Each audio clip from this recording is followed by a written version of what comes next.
అంత కష్టపడి శబరిమల ఎందుకు అడుగుతున్నాం? ఎంత యాతన పడాలండి భౌతికంగా వెళ్ళాలంటే? ఇప్పటికీ వాహనాలు వెళ్ళిన దారి ఎంతో ఉంది కదండి, అక్కడ చచ్చినట్టు నడిచి వెళ్ళాల్సిందే కదండి. ఎంత యాతన పడతారు ఒక్కొక్కళ్ళు, ఎంత యాతన పడతారు. ఆ మెట్లు ఎక్కగలవా మాధవ, దారిలో వెళ్ళగలవా? కీకారణ్యం ఇప్పటికీ ఉంది అలాగా. పైగా దాన్ని మార్చరు. దీక్ష అంటే దీక్ష, అక్కడ శ్రమ పడాలి, వెళ్ళాలి.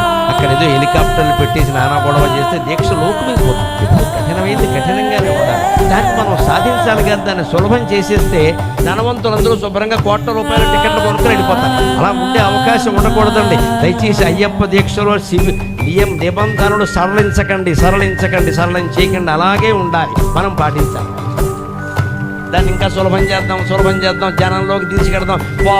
పాపులర్ అంటే పాపులారా అని అర్థం అక్కడ తెలుగులో. పాపులారా చేయొద్దు. దాన్ని కఠినంగా ఉన్నప్పుడే దాని జోలికి అందరు రాకుండా ఉంటారు. ఆ పరిశుద్ధంగా చేస్తున్న వాళ్ళు గౌరవం పొందుతారు. వారి ప్రేరణతో మిగిలిన వాళ్ళు అందులోకి వస్తారు.